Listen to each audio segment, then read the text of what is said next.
എൻ്റെ ഒരു കൺസേൺ വെച്ചിട്ട് അപ് ടു എ പോയിന്റ് അത് ഓക്കെ ആണ്. കാരണം എന്താണെന്ന് വെച്ചാൽ ഇപ്പോൾ പേഷ്യൻസിൻ്റെ സിറ്റുവേഷൻ വെച്ചിട്ട് ഇപ്പം കുറേ ലോങ് ടേം ആയിട്ട് കിടന്നു പോകുന്ന പേഷ്യൻസ് ഉണ്ട്. അവരെ വെച്ച് നോക്കുമ്പം കുറേ നാൾ അവർ ബെഡ് റിഡൺ ആയി കിടന്ന് അവരുടെ അവസ്ഥ എല്ലാ മീൻസ് നോക്കുന്നവർക്കും ഫാമിലിയൊക്കെ ആണെങ്കിലും അപ് ടു എ പോയിന്റ് കഴിയുമ്പോഴത്തേക്കും അവർ ഇമോഷണലി ഉള്ള ആ ഒരു ബോണ്ട് അവരുടെ പോകും പതിയെ കുറേ നാളായില്ലേ എന്നുള്ള രീതിയിൽ. അത് നമ്മൾ ജനറലി കണ്ടിട്ടുണ്ട്.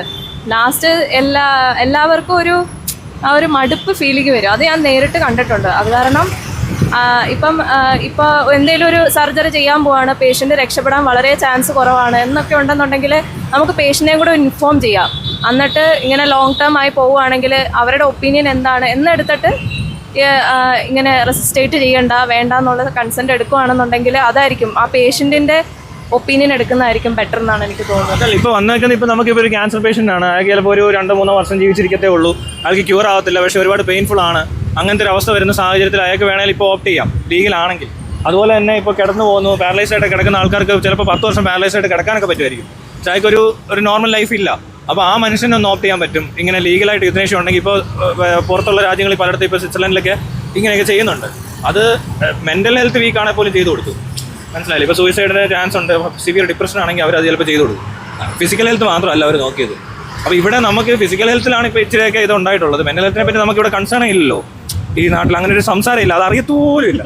അപ്പോൾ അതുകൊണ്ട് അതിനെപ്പറ്റി പറയാറായിട്ടില്ല. പക്ഷേ ഇപ്പോൾ ഇതുവരെ നടന്നിരിക്കുന്ന വെച്ച് നോക്കിയാൽ ഓക്കെ, താങ്കൾക്ക് ഇപ്പോൾ ഇങ്ങനെ ഒരു സംഭവം ഉണ്ടാകുമെന്ന് വിചാരിക്കുക, താൻ ഓപ്റ്റ് ചെയ്യൂ? പേടിയാണോ? പേടിയില്ല.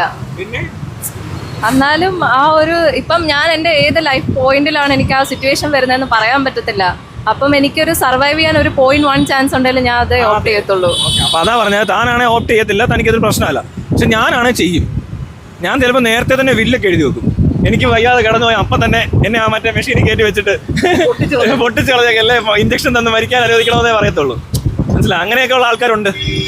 അക്കോർഡിംഗ് ടു മൈ ബിലീഫ് ഞാൻ ദൈവത്തിൽ വിശ്വസിക്കുന്ന ഒരാളാണ്. അത് കാരണം എനിക്ക് അങ്ങനെ ഒരു ഓപ്ഷനിലോട്ട്, കാരണം ദൈവത്തിനാണ് അതിന്റെ അൾട്ടിമേറ്റ് റൈറ്റ് എന്നാണ് ഞാൻ വിശ്വസിക്കുന്നത്. പക്ഷെ ഞാനൊരു കാര്യം ചെയ്തേ, അപ്പോൾ വെന്റിലേറ്ററിൽ നിന്ന് പേഷ്യന്റ് ഊരുന്നത് എങ്ങനെയാ? വെന്റിലേറ്ററിൽ നിന്ന് അത് പേഷ്യന്റിന്റെ ബൈസ്റ്റാൻഡേഴ്സിന്റെ കൺസെന്റോട് കൂടി, അല്ലാതെ ഒരിക്കലും അവർക്ക് അഫോർഡ് ചെയ്യാൻ പറ്റാതെ വരുമ്പോൾ ഊരുന്നതേ ഉള്ളൂ. പറ്റാതെന്നല്ല, അല്ലാതെ സർവൈവ് ചെയ്യാൻ ചാൻസ് കുറവാണെന്ന് കംപ്ലീറ്റ്. അവിടെ നമുക്ക് വേണേൽ 1% ചാൻസ് വെച്ചുകൊണ്ട് നീട്ടിക്കൊണ്ട് പോകാൻ എന്തുകൊണ്ടാണ് നടക്കാത്തത്? അതിപ്പം നമ്മളിപ്പം പേഷ്യന്റിനെ വെന്റിലേറ്റ് ചെയ്തെന്ന് പറഞ്ഞാലും ഒരു സർട്ടൻ പോയിന്റ് എത്തുമ്പം ആ വെന്റിലേറ്റർ സപ്പോർട്ടും മതിയാവാതാകും. അങ്ങനെ വരുമ്പോഴത്തേക്ക് നമുക്കത് കട്ട് അതല്ലാതെ അഫോർഡ് ചെയ്യാൻ പറ്റാതെ കട്ട് ചെയ്തിട്ടുണ്ട്. ഞാൻ ഹോസ്പിറ്റലിൽ വർക്ക് ചെയ്തിട്ടുണ്ട്.